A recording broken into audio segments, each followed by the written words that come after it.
جیو جیو لبیک والو، جیو جیو رزقی کے جیالو، جیو جیو لبیک والو، جیو جیو رزقی کے جیالو۔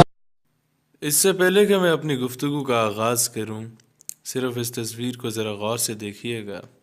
ایک طرف سابق چیف جسٹس ثاقب نثار صاحب ہیں، دوسری طرف قادیانی کافر کمیونٹی کے یا نان مسلم مائنورٹی کے ایک جناب موجود ہے وہاں پر، جو ان کو چیک فراہم کر رہے ہیں $1,00,000 کا۔ اس میں کوئی ممانعت نہیں ہے کہ کفار بھی اگر فنڈنگ کریں، کیونکہ امریکہ بھی، برطانیہ بھی، اور بھی US ایڈ، فلانی ڈھمکانی ایڈز ہم لیتے رہے ہیں، ہمیں اس سے اعتراض نہیں ہے۔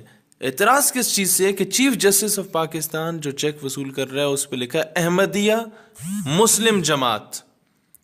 اب اس پہ غور کریں، احمدیہ مسلم جماعت لکھا گیا ہے اس پر، یعنی کہ قادیانیوں کو مسلمان یا تو ڈائریکٹلی یا انڈائریکٹلی تسلیم کیا جا رہا ہے، کیونکہ وہ چیک وصول کیا جا رہا ہے اور تصویر بھی کھنچوائی جا رہی ہے اس کے ساتھ۔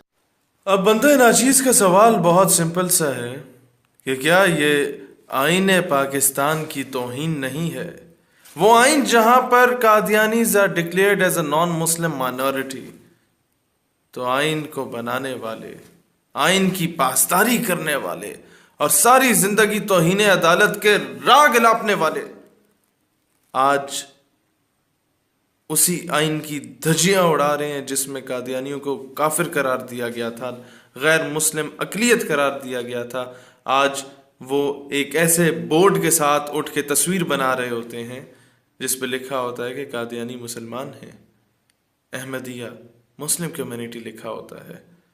مجھ سے بھی لوگ سوال پوچھتے ہیں کہ مائنورٹیز کے رائٹس کے بارے میں آپ بات کیوں نہیں کرتے؟ میں کہتا ہوں کہ being a Pakistani and being a Muslim, it is my basic responsibility to protect the rights of minorities, but protecting the rights of minorities doesn't mean to call them Muslim.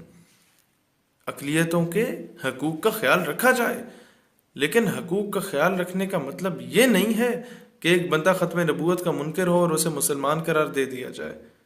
There's a hell lot of a difference between these two things۔ لہٰذا اب مجھے بتایا جائے کہ ساری دنیا کو توہین عدالت کی دفعات لگا کے جیلوں میں بھیجنے والے خود اس دفعات کی زد میں کب آئیں گے؟ کون ہوگا جو سپریم جوڈیشل کونسل میں اس کے خلاف کیس کرے گا کہ آپ نے ایک پاکستان کے 22 کروڑ عوام کے جذبات کو ٹھیس پہنچائی ہے کام کر کے؟ اب ڈیمز کی بات کرتے ہیں، سب سے زیادہ ڈیم فنڈ ہمارے حضور علیہ السلام کے غلاموں نے دیا، اور ہم ہمیشہ انکریج کریں گے کہ ڈیم فنڈ دیا جائے۔ پاکستان کو ضرورت ہے پانی کی، پاکستان کی عوام کو ضرورت ہے، انڈیا جتنی سازشیں کر رہا ہے اس کا ہم نے منہ توڑ جواب دینا ہوگا۔ لیکن کیا ڈیم فنڈ کے نام پہ ایمان فروشی کرنا جائز ہے یا نہیں ہے؟ سوال